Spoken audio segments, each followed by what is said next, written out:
नगरसेवक भरत कृष्णा भोईर यांच्या विरोधातील निवडणूक याचिका बेलापूर दिवाणी न्यायालयाने फेटाळली।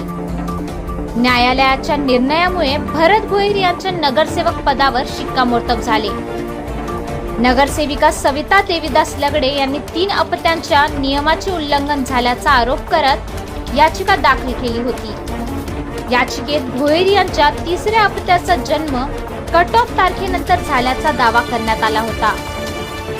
मात्र अधिकृत जन्म प्रमाणपत्रानुसार 3ऱ्या अपत्याची जन्मतारीख 10 मे 2001 असल्याचे न्यायालयाच्या निदर्शनास आले। शासनाने निश्चित केलेली कट ऑफ तारीख 12 सप्टेंबर 2001 पूर्वीची जन्मतारीख असल्याने अपात्रतेचा कोणताही आधार नसल्याचे न्यायालयाने स्पष्ट केले। न्यायालयाने याचिका प्राथमिक टप्प्यातच फेटाळून लावली। विरोधकांना मोठी राजकीय चपराक बसल्याची चर्चा महापालिका वर्तुळात रंगली आहे। हा विजय 7593 मतदारांच्या लोकशाही कौलाचा सन्मान आहे, अशी प्रतिक्रिया भरत भोईर यांनी दिली। नवी मुंबई महापालिकेच्या प्रभाग 14D चे नगरसेवक भरत भोईर यांच्या विरोधातील निवडणूक याचिका बेलापूर दिवाणी न्यायालयाने फेटाळून लावली आहे। अधिकृत जन्म प्रमाणपत्राच्या आधारे न्यायालयाने हा महत्त्वाचा निर्णय दिल्याने भरत भोईर यांना मोठा राजकीय आणि कायदेशीर दिलासा मिळाला आहे। त्यांनी काही खाली स्टे घेतली होती काय, नगरपालिकेत जायचं नाही, हजर होईपर्यंत कोर्टात अशी स्टे होती। आणि त्यांनी काय केलं, मीडिया समोर नगरसेवक पद रद्द झाला, एवढी बदनामी मिळाली की हिशोबाच्या बाहेर। अक्षरशः 1000-2000 लोकांचे फोन मला अटेंड करावे लागले, बाबा काही झालं नाही, आम्ही कोर्टात गेलो नाही, कोर्टात गेला आमची बाजू मांडणार आली। तर प्रथम त्याचा मुलगा सुरेश कुलकर याचा महेश कुलकर्णी हायकोर्टामध्ये गेला होता माझ्या विरोधात, तिथून त्याला फेटाळला, फटकारला। लगेच त्यांनी बेलापूरच्या कोर्टामध्ये केस टाकली माझ्यावर। केस म्हणजे दुसऱ्याला पुढे करून हा मेन तो सूत्रधार सुरेश कुलकर्णीच आहे। केस टाकल्यानंतर न्यायालयाने सांगितलं तुझ्याकडे पुरावे दाखव। आम्ही आमचे पुरावे सादर केले, त्याच्याकडे काही पुरावेच नव्हते। खोटा झेरॉक्स पेपर आणला होता, एक झेरॉक्सच्या आधारावर खोटा दाखला बनवलेला होता आणि त्या दाखल्यावर शिक्का होता, सही नव्हती वार्ड ऑफिसरची। ज्यावेळी आम्ही ग्रामपंचायतला मी पत्र दिलं, बाबा हे झेरॉक्स पेपर तुमच्याकडे कुठून आले, त्यांनी सांगितलं आवक जावकला आमच्याकडे नोंदत नाही, हे कुठून आलं आम्हाला सुद्धा माहीत नाही। त्यांनी ते कोऑर्डिनेट करून झेरॉक्स पेपर खोटी दाखला जोडून आणि कोर्टामध्ये खोटी केस दाखल केली होती।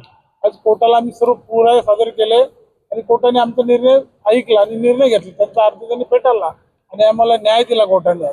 सत्तेची बाजू, सत्तेचा विजय झालेला आहे।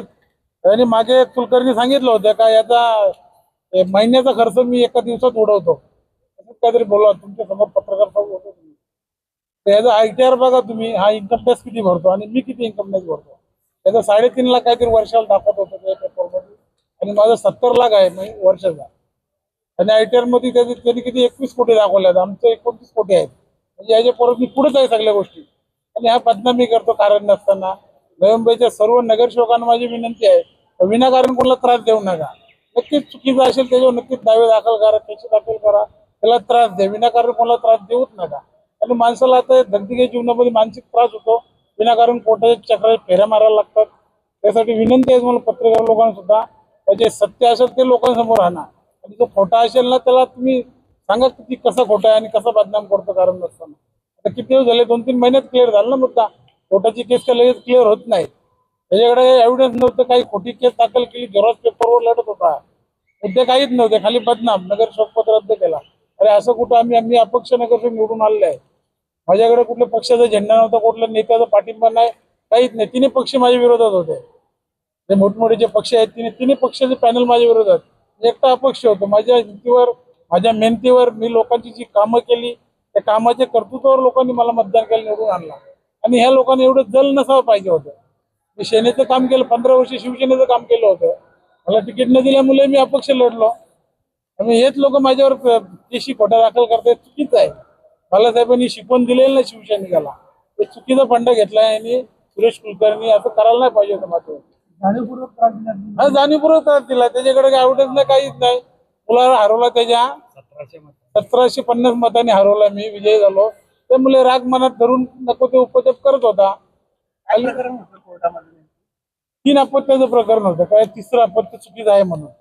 माझ्या तारखेच्या माझ्या हात होतं तिसरा पत्ते कोर्टाने मंजूर केलं. माझ्याकडे पेपर होतं आणि सर्व म्हणजे रितसर होतं.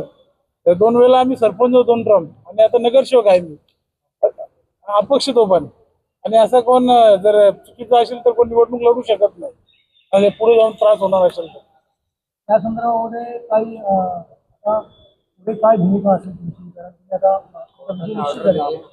तर कोर्टाने आता आम्हाला निर्णय दिला आमच्या बाजून, तर त्याचा अर्थ फेटाळला, रिजेक्ट केला त्याला. म्हणजे खूप आता मी वकिलांचा सल्ला घेऊन काय फक्त करता येईल ते बघू. कोर्टामध्ये अपील करू शकता. हो अपील करू, कोण कुठे कोणाला जाऊ शकतो. एकाने माझ्यावर पहिला टाकली होती कलेक्ट जिल्हाधिकाऱ्यांकडे, जिल्हाधिकारी निर्णय दिला. MRT कोर्टात केस होती ते पण आपल्या होतो निर्णय. आता ह्या कोर्टात सुद्धा हायकोर्टात निर्णय लागलाय. कोणाला कुठे जाऊ शकतो, लोकशाही आहे. कोणाला किती केशी कोणावर टाकू शकतो, पण एक माणसाच्या मनाला लागला पाहिजे का कोणाला त्रास का द्यावा आणि किती त्रास द्यावा विनाकारण. केवळ फक्त मुलाचा पराभव म्हणून त्रास देण्यात आला. बरोबर. आता नगरसेवक आता नवी मुंबईमध्ये 111 नगरसेवक निवडून आले, 111,000 तर पडले. सगळ्या लोकांनी काय एकमेकावर केशात टाकी सुटायचा काम करायला नको काय जनतेची. तू केशी टाक, मी तुझ्यावर टाकतो दावे, बस दावे दाखल करा. सर्व नवी मुंबईच्या सर्व नगरसेवकांना विनंती आहे माझी का बाबा आम्ही जो त्रास भोगलाय तुम्ही लोकांना त्रास कोणाला विनाकारण देऊ नका. नक्कीच कोणती चुकी असेल त्याला त्रास द्या तुम्ही, पण विनाकारण बिलकुल त्रास देऊ नका. तो वरती बघणार बसलाय बोललो, त्याच्या लाठीला बोलतो काय बोलतात आवाज नसतो लाठीला, ते फक्त हे बघून घ्या, बाकी काय बोलत नाही. किती आनंद आहे मला यावेळेला, कारण तुमचा आनंद. आनंद भरपूर आहे. बदनामी एखादी केल्यानंतर ती बदनामी ज्यावेळी धुवून निघतो त्यावेळी त्याला किती आनंद होतो समजा तुम्ही. समाजामध्ये ज्यावेळी माणूस फिरतो त्यावेळी विचार, अरे ते कसं काय झालं, याचं काय झालं, त्याचं काय झालं. लोकांना काम कमी आणि ही टिंगल टवाली जास्त आली, लोकांना हाऊस येते त्याची, तर त्याचं काय झालं आणि याचं काय झालं. ह्या गोष्टी ऐकायला लोकांना मजा येतात. अरे पण ते ज्याच्यावर जे होते ते त्याला समजतो त्याच्यावर आल्यावर काय होतं ते म्हणून.